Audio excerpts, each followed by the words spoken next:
Bismillahirrahmanirrahim. Kita masih membahas tentang bab 5, Rasul Allah idolaku. Assalamualaikum warahmatullahi wabarakatuh. Apa kabar anak-anak soleh dan solihah? Mudah-mudahan sehat selalu dan kita semua selalu dalam lindungan Allah Subhanahu wa ta'ala. Amin.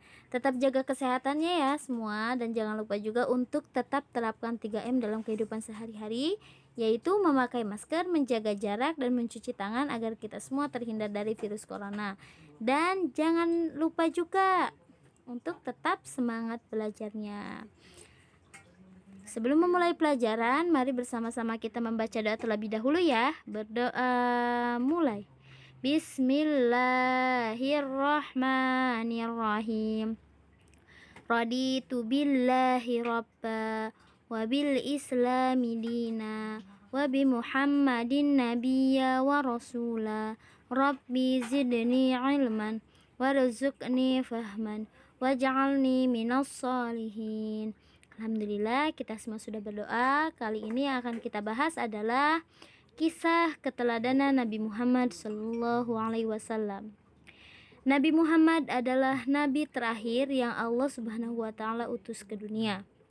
Nabi Muhammad disebut Khotamul Anbiya, artinya penutup para nabi dan rasul, atau Khotimul Anbiya artinya penutup para nabi dan rasul. Nabi Muhammad lahir di Mekah pada tanggal 12 Rabiul Awal tahun 571 Masehi atau tahun gajah. Nabi Muhammad lahir dalam keadaan yatim. Ayahnya Abdullah meninggal saat Nabi Muhammad berusia 3 bulan dalam kandungan ibunya, yaitu Aminah. Jadi nama ayah Nabi Muhammad adalah Abdullah dan ibunya bernama Aminah. Ketika Nabi Muhammad lahir, Nabi Muhammad sudah ditinggalkan oleh ayahnya meninggal. Pada usia Nabi Muhammad 3 bulan dalam kandungan. Ada yang berkata 3 bulan, ada yang berkata juga 7 bulan. Jadi namanya sejarah ya, pendapat siapapun boleh. Jadi yang akan kita bahas kali ini berusia 3 bulan ya, sesuai di buku saja. Jadi pada usia 3 bulan Nabi Muhammad ditinggalkan oleh ayahnya. Sudah menjadi kebiasaan tradisi setiap bayi yang lahir akan dicarikan ibu susuan. Jadi tradisi di Arab, tradisi di Mekah ini, setiap bayi yang baru lahir itu pasti akan dicarikan ibu untuk menyusuinya. Setelah Nabi Muhammad lahir, Nabi Muhammad disusui oleh wanita yang bernama Halimah Sa'diyah dari Bani Sa'ad.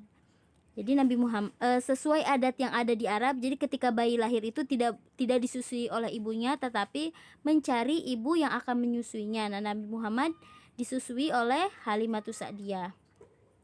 Pada saat usia 6 tahun, Nabi Muhammad diajak ibunya untuk mengunjungi makam ayahnya di Madinah. Jadi ayahnya Nabi Muhammad dimakamkan di Madinah.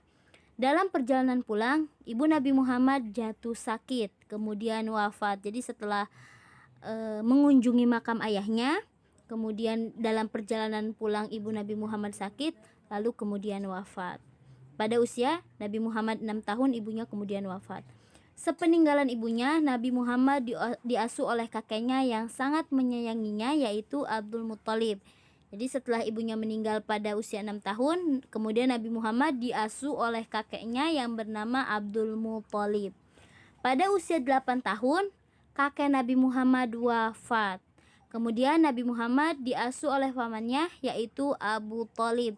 Setelah Nabi Muhammad diasuh oleh kakeknya, kemudian kakeknya wafat, lalu Nabi Muhammad diasuh oleh pamannya, yaitu Abu Thalib. Nabi Muhammad tumbuh menjadi pribadi yang mandiri dan pekerja keras.